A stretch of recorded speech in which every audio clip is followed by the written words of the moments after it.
Want to celebrate the Bay Area? Well, how about picking up Vintage St. Pete, the golden age of tourism and more? And author Bill DeYoung is with us once again. Bill, good morning. How are you? Hey, how are you this morning? It's a beautiful day in St. Petersburg. It is a beautiful day across the bay here, but we Uh-huh. are celebrating St. Petersburg and the Yeah. vintage look. You know, you've been able to do so much work, and you were saying being born and raised in the area. What do you think? Everybody thinks their home is special. But what is it about St. Pete that has just continued to spark your interest to do the research and then, of course, put it in a book form for others to enjoy? Well, gosh, I moved away for a long time. I was a journalist around different newspapers in Florida for a long, long time. And my wife and I came back about 6 years ago. And in a way, it was like I never left. And in another way, it was like, what is this place? I mean, St. Petersburg has bloomed and become, such a metropolitan area. But I have a really deep sense of nostalgia for the era that I grew up in, which is the 60s and the 70s. And so, I'm a journalist, I'm curious, and I wanted to learn more about the things that I remembered very fondly from when I was young. Explain how it was able to inspire an entire book because it really is a lot of cheeky exhibits and what you even had to divide the book into 4 sections. Sure, it's divided into tourist attractions and history, entertainment and fun, and the movies. The last section is about movies that were made here. And it really, because the tourist attractions, which a lot of folks remember, and also a lot of folks had no idea had happened. And those are the two audiences here.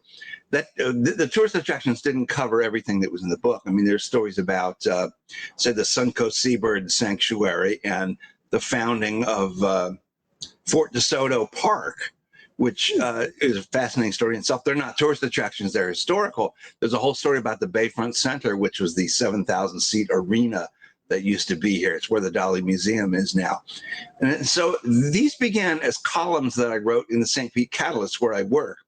The Vintage St. Pete, it was a series, and there's so much great nostalgic history in this town that I kept writing and kept writing and kept writing. And then when we got to a certain point, I think we all sat down and said, we were getting such great response from these stories, from people who were either there and wow, what great memories, or as I say, people who had no idea. They think of, when they think of tourist attractions, they think of Disney World and Universal Studios, and so there was a lot of interest, and that's when we decided to make a book out of it. Well, you've even said that it's things that usually don't get mentioned in the local history books. You're able to shine a light on it, which has got to be a sense of pride for you being from the area.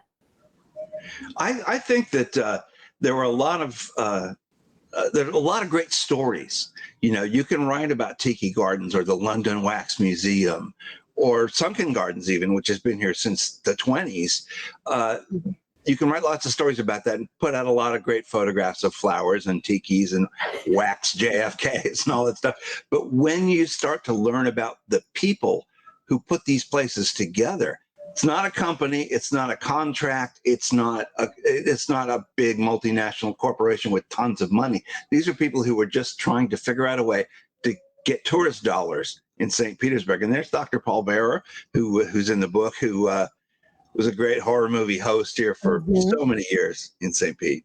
It's been such a trying year for so many with the pandemic that I think a feel of nostalgia gives people something to be positive about and kind of go back into those memories. I hope so. Do you think that it's an important time to release something like this? Oh, I would hope so. And as I say, there are the stories in this book really run the gamut. The tourist attractions, as I explained, is just a part of it, but it goes deeper into St. Petersburg history, and it's not the history that one reads about in the classic history books about how the area was platted in the late 19th century, and the great Peter Demens came and named it after St. Petersburg, Russia. Those are stories that we need, and they're essential to our history and the story of the racial situation here. This is kind of the other side of St. Pete, and there is a deep nostalgia to it for a lot of folks.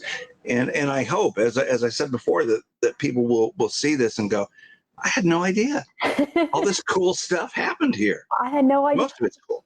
Well, you can, of course, get an idea if you pick up the book. It's been out now just over a week, you were saying. Yes. Where can people go to get their hands on vintage St. Pete, the golden age of tourism and more? Well, primarily you get it at online at stpetersburgpress.com, which is the publisher. There we are. See, I'm holding it up for you, Natalie.